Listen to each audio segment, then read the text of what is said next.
Hello. Welcome to today's Candidates Forum for Lacey City Council, position number 4. Today's forum is presented by TCTV and the League of Women Voters. The League, as you may know, is a nonpartisan political organization that studies issues that are of a particular interest and concern to citizens in the local, state, and national level. The League is open to everyone of voting age, and we hope you'll all give strong consideration to joining. We're going to be speaking to 2 candidates today for the council position in Lacey. On my immediate left is Raymond or Ray Pratt? Payne. Payne, I beg your pardon. Ray Payne. On his left is Cynthia Pratt, our incumbent. We're going to begin with questions for both of you in an alternating order, but first we'd like for you to give 2 minutes each, a discussion of your background and anything of interest that you think would be helpful for the audience to get to know you better. So please, begin. Ray? Yes, my name is Raymond Payne, and as previously stated, I'm running for Lacey City Council, position 4. And I would like to thank the League of Women Voters for having this event, and TCTV as well as for hosting us here today. And before I get started, I would like to thank Councilmember Pratt for her community service and her willingness over the last 4 years to serve the citizens of Lacey. I am a 21-year veteran of the United States Air Force. I moved to Lacey in 2007. I retired in 2010 from the Air Force, and I currently work for the City of Olympia as a public works dispatcher. And I'm the vice chair. I've been on the Planning Commission for 6 years, and I'm the vice chair of that Planning Commission. And I'm getting involved in the city government. I want to, because I'm a concerned citizen.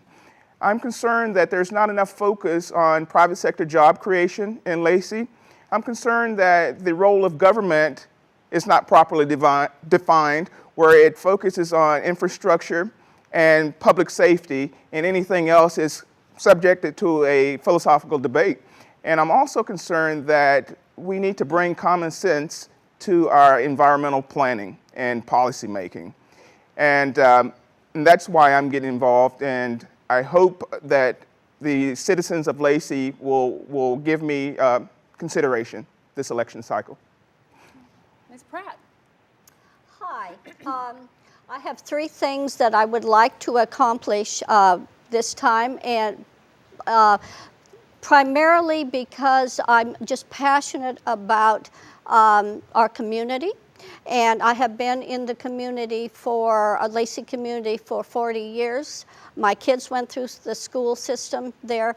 Plus, my background is an environmental planner as well as a fish and wildlife biologist, so I bring an environmental perspective to it. However, my family actually, I was raised in a family-owned business community, so that I peeled potatoes and did everything else that was necessary depending on which business my family owned at the time.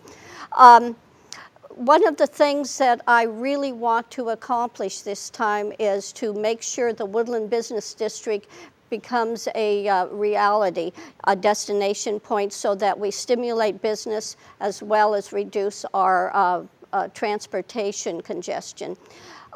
The other thing is to engage our diverse community more. We have 26% that are non-white community residents in Lacey. And the other thing is find funding for septic tanks conversions to sewer systems for the low-income, fixed-income people. And I am very thankful that the TCTV and a League of Women Voters have allowed us to be able to discuss our issues here. Thank you. Thank you. Okay. Just a few rules of the road here. I'm going to ask you alternating questions, as I indicated. We'll start with the questioner, first ask the question, and we'll have 2 minutes, and then the responder will have 1 minute to respond to the question. So we ready to rumble? Yes, ma'am. Okay. First question, and I'll start with you, Ray, okay? All right. What are your particular budget priorities for Lacey? I think, number one, I think educating or finding money to bring together our institutions of higher learning and the EDC and the city government together to see that we attract a young, vibrant class of men and women to our city. I think that will spark businesses to come, and we're going to need that because our population is aging. I would try to maintain our funding for our transportation, our overlay program, and making sure that we have bicycle lanes and sidewalk facilities for people to get out and walk and recreate around the city. And I would also like to see that College Street corridor finished. I want to put more money into that and see if we can find more money for that program. So those would be my priorities. Okay. So one of the things that I think we are facing, which is we would love to be able to do as many things as we can, but where our Public Works Trust Fund has been cut, our community block development block grants have been severely reduced. So we're going to have to be efficient with far less money than we have already. But there's ways to potentially stimulate the business community, and that's what I'm to come into Woodland Business District, get involved with our historical district that we're trying to do something with. And I'm hoping, because if we can develop a sense of place, that the businesses will say, yes, this is a great thing, and come into the area. Great. Our next question, and I'll start in the same order, is fairly long, so hang in there with me just for a bit, and I can repeat it. The Thurston Regional Planning Council's current proposal for future sustainability in the region calls for significant policy changes for local governments. What is one area where change is called for, and how would you propose to deal with that? Mr. Payne? I think one area in terms of sustainability, it's called for how we as a community deal with the pocket gopher issue. I think we're going to really have to step back and see that we're making a common sense approach there. And we got a briefing a couple weeks ago on the sustainability, the plan that was put forth. And my only concern with that was that it did not hamstring local governments to do what they thought was best for them. And I think it's a good blueprint, and I think it's a good starting point. But I just want to make sure that we don't hamstring local government to make its own decisions. Ms. Pratt? Actually, I worked on the sustainability plan through the schools and transportation plus the public health sections. But one of the things I mainly think that is important is we work regionally, because transportation doesn't stop at borders. All this other kinds of interconnectedness that we have to incorporate. And I think if we carry out the sustainability plan well, then we can follow through with regional planning and make the point of doing something that will take us into the next 50 years or so. Okay. Our next question, again, I'll start with you, Mr. Payne. Do you think any of the city's urban growth areas should be annexed? If so, which ones, and why or why not? I think for right now, where the budget is going, I think we are about as large as we should be right now. But we're going to have to look at making sure that our borders are logical. And that means, I think, going down the Martin Way corridor, for instance, I think it would make sense that it is consistent throughout that corridor. So I think that would be the best place, if we did at all right now, would be down the Martin Way corridor. I would seriously consider that. But I'm totally against annexing Tangawal at this point, but I think it would be far too costly for the city. And there's been a lot of discussion about that, and I would oppose that if on council. Okay, Ms. Pratt? Actually, we set a priorities list of how we would go about that. We have a pocket, a section in our Capitol Golf Course that is surrounded by Lacey. I would love to be able to do that, but unfortunately, we can't do that through the city. It has to be either through a vote or we have to be asked to look at that. And right now, that is not one of our priorities.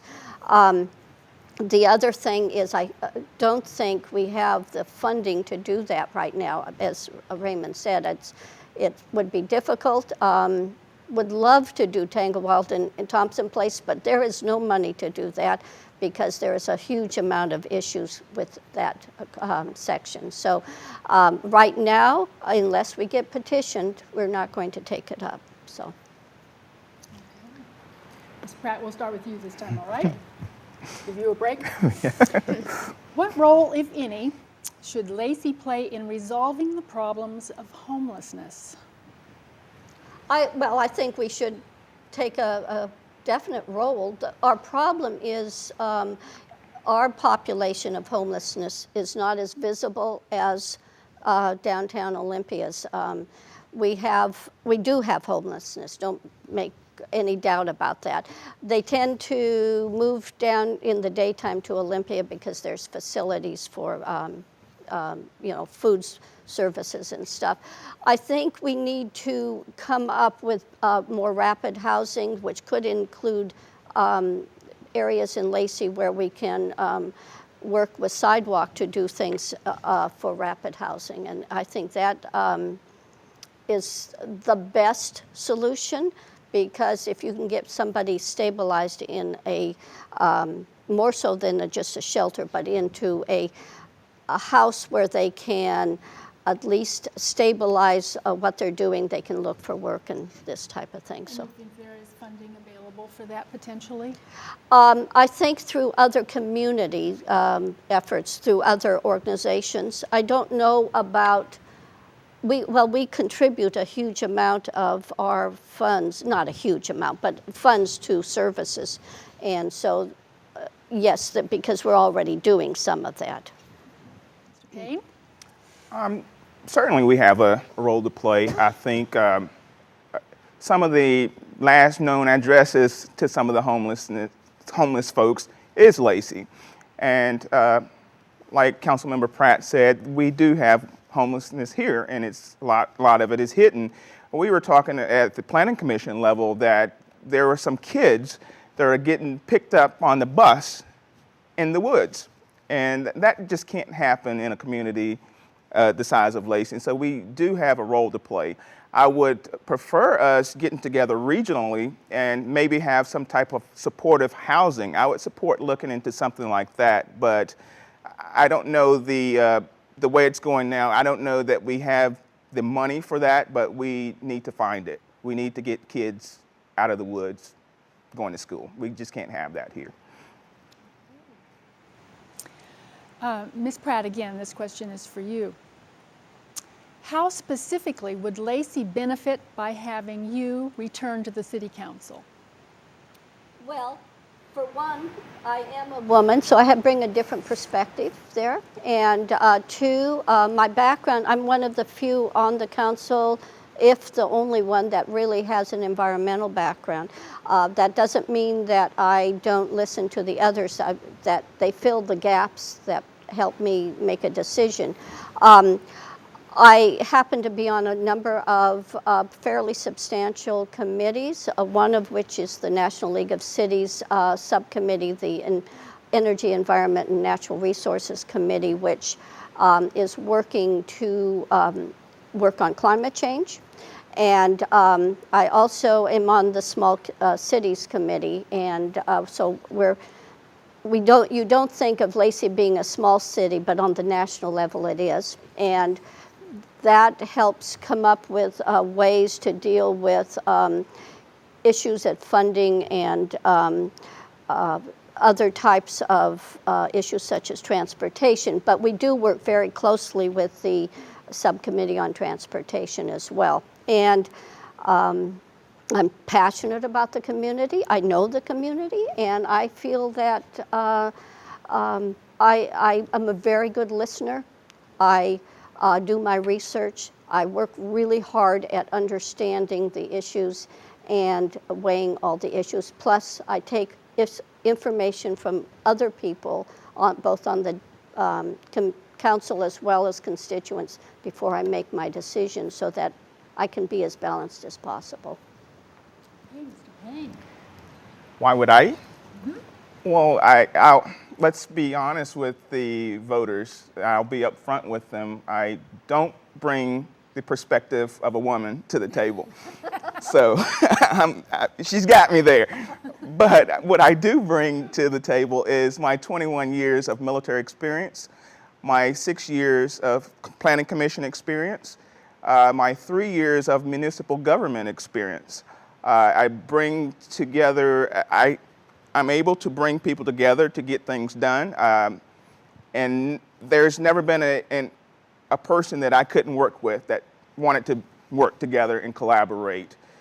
And the bottom line, everybody loves Raymond. Okay. All right, next question. And Mr. Payne, we'll give this one to you. Would you favor instituting impact fees for Lacey developers? Why or why not? No, I would not, because I think the burden is already high enough on our developers. We need developers to come in and develop. We're going to need the infrastructure going forward. Our share of the urban growth from the Growth Management Act is about 25,000 people over the next 20 years or so. And if we don't let developers develop and bring their money to the table here in Lacey, we're going to have a problem going forward. So I do not favor putting more restrictions on development. Okay, thank you. Well, Lacey has mitigation fees. So we do upfront mitigation to reduce impacts, which people don't understand. That's not an impact fee, but it actually reduces impacts upfront. And so adding impact fees, I don't think does any additional protection than our mitigation. And we make sure that is those mitigation fees and whatever is paid upfront before the building permit is issued. I think that is more effective than impact fees because it actually gets the impact down rather than just is a lump sum of money. So. Is that a practice that's unique to Lacey, or? Yes, it is. Yes, it is. And we're adamant about it. We actually do a really good job with mitigation. So. Thank you very much. One last quick question. Other than the budget, can you identify a couple of concerns for Lacey in the next 4 years and how you'd propose to deal with those, just very briefly? What? Me? Yeah. Okay. I'm looking right at you.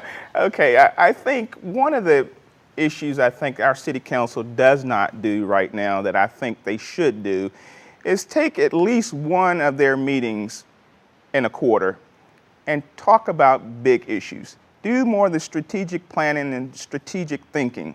And I would want to encourage that, and if I'm elected to council, I would push very hard for that to take place. I think number two is if I'm elected, I will have proven that you don't have to have the backing of a partisan political party to get there. I think we need to get partisan politics out of local government. And I would prove that that can happen, and I intend to prove that on November the 5th. Okay, thank you, Ms. Pratt. Well, one is I think, even though I think Lacey is doing a fairly good job, I think it is not as, we need to do more about it as climate change. I think that's significant, and it needs to be more than just city by city. And then the other thing is we need to also, I don't think we've engaged a lot of our diverse communities, such as, and we do a pretty good job with our 26% ethnic race community, but the GLBD, I'm always saying this wrong, GBLTUQ community is not engaged, nor is the disabled community, and I think we really need to focus on that. All right, we'll bring it home now. You both get a minute to give a closing and make the sale. Well, I think if the voters, first of all, I want to thank the League of Women Voters for having this and having us here today. I think it was very important to lay out the case for why each of us should be elected. And I believe, on balance, if the voters were to look at my record and look at my record of accomplishments, and I believe that on November the 5th, they will come in and mark their ballots for Raymond Ray Payne. And I asked the voters for their vote, and I asked them for their confidence in me. And no one will work harder for Lacey and Lacey's future. Thank you. Thank you, Mr. Payne. Ms. Pratt. I'm hoping people will elect me again. I am passionate about our city. I just care a great deal about every constituent, both the business, the residents, and the environment that why we live in Lacey. I think it's important to be a good listener. It's important to do my homework to understand what the issues are. I think those are critical things, and to take that information and weigh it against the whole decision making. I work really well with my fellow council members. Whatever side of the political spectrum, it brings information to the decision making that I may need to know about, and so I think that's great to have a diverse council. I hope you will vote for me, and I'm very pleased to be able to present my interests here. Well, Mr. Payne, Ms. Pratt, thank you so much for joining us today and for sharing your insights and your thoughts about the future for Lacey. We appreciate it very much. And to the viewers, we thank you for joining us. Please remember to vote second Tuesday in November. I believe it's November the 5th. Remember, if you don't vote, then the problems that arise might be partially because you didn't vote. So we thank you all today for joining us, and thank you again, candidates, and stay safe. Okay.